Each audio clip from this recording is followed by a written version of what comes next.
Vikings top 5 losers in the loss to the Chiefs.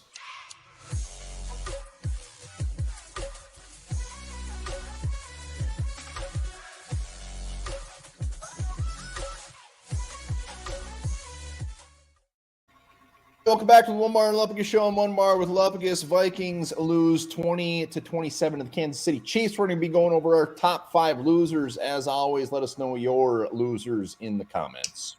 Yeah, there could be a lot in this game. We narrowed it down to 5. Vikings again. Just we said in the post game, it'd be better just to get our asses kicked. But again, you hang in there, you make a lot of mistakes, and we feel like losers after losing the way we did today. Well, you know what? A way you will not be losers if you hit that sub button. Let's get to 10,000 subs. Vikings, whether they're 1-4, 5-0, 3-2, it doesn't matter. Hit that sub button. Help us get to 10K. But let's do this quick and dirty. Let's start with the easy one. TJ Hawkinson. Mr. Hawkinson ends the game with 5 for 51. But you know what? If he would have caught some balls, it would have been like 8 for 100. Yeah, I feel like there was 3 clear drops. And I feel like TJ Hawkinson, the guy who has escaped criticism from us the last 3 weeks, he hasn't been great. Really. The Chargers game, he had some drops. He had some drops last week against the Panthers. Does it again this week. 3, I can think of 3 clear drops. They're hitting his hands. The ball is in your hands. If it hits your hands, you're the highest paid tight end in the NFL. You have to make the catch. That is the key word, highest paid tight end in the NFL. And yes, were they the easiest catches? No. Did they go through your hands? Yes. Catch the ball. We would have Catch had it, first TJ. downs. It's just, we could bitch about this for 20 minutes, but it's clear. He's on there because he missed the ball 3 times, and he's done this week in and week out. And when you look back to the Lions fans, this was kind of a thing for him. This isn't new. This isn't overly new, but it's an issue. It's a huge issue, and hopefully it's just something he can work his way through. And, when he came in last year, he was catching everything in sight. This year it's been a different story. The worst part is he's still leading tight ends in a lot of stuff, and it's just imagine if he would actually catch the damn ball. So very disappointing for a guy that we should just feel very comfortable doing his job, and he's not. Let's stay at the tight end position. Let's go to the guy who fumbled in the first freaking play. Are you kidding me? Yeah, a beautiful gain. It was like a 25-yard gain. He gets gang tackled at the end. The ball comes out.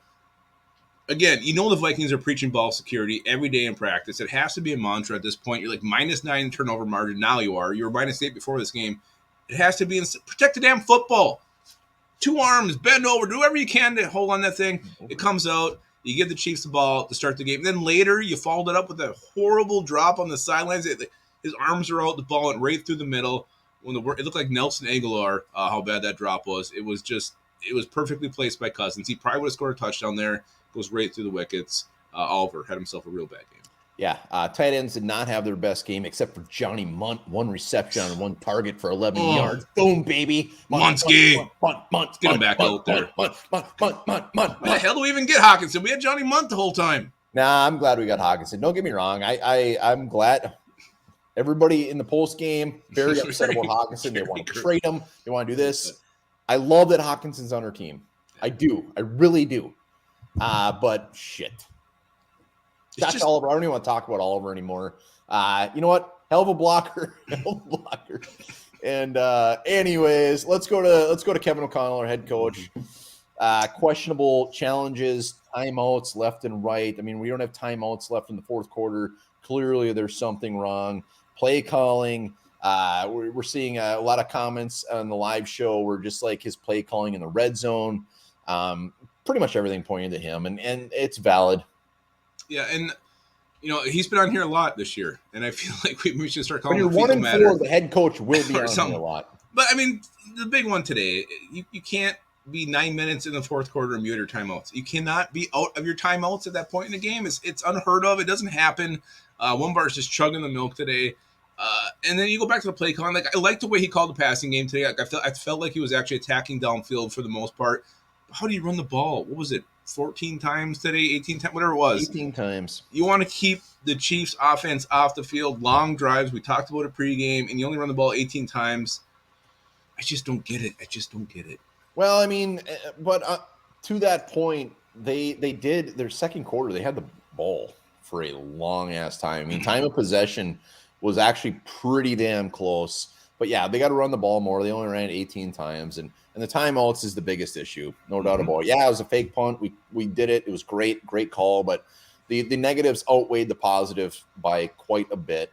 But let's stay on the negatives. Let's go to Alexander Madison, our running back, who just completely. The only reason he's on here for me is he dropped that ball that he probably would have scored.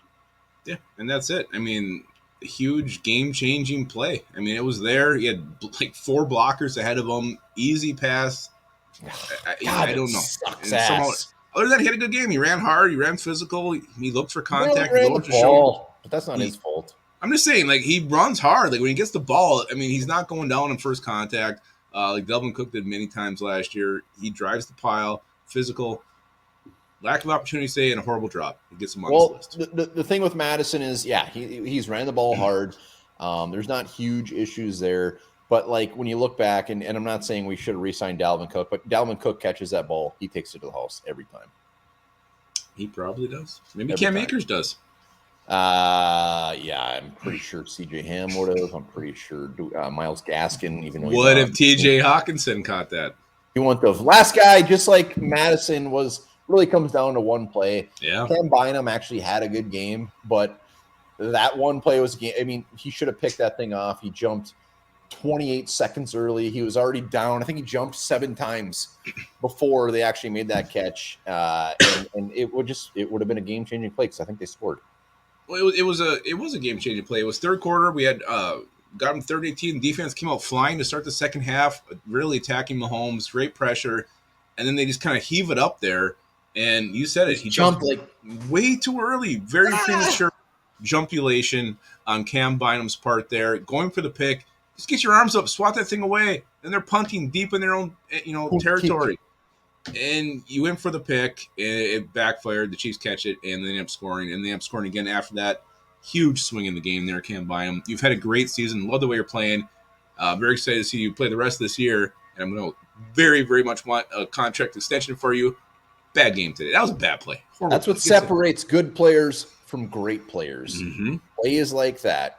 And you know what? Maybe 7 times out of 10, he makes that play. He executes it well and gets a pick, but he just didn't do it there, and it hurt us. It kicked us in the balls, and it was the worst. So Cam Bynum, hate to do it, but you're on the list. Those are our top 5 losers. Let us know in the comments who you got, who was not justified to be on the list. Anything.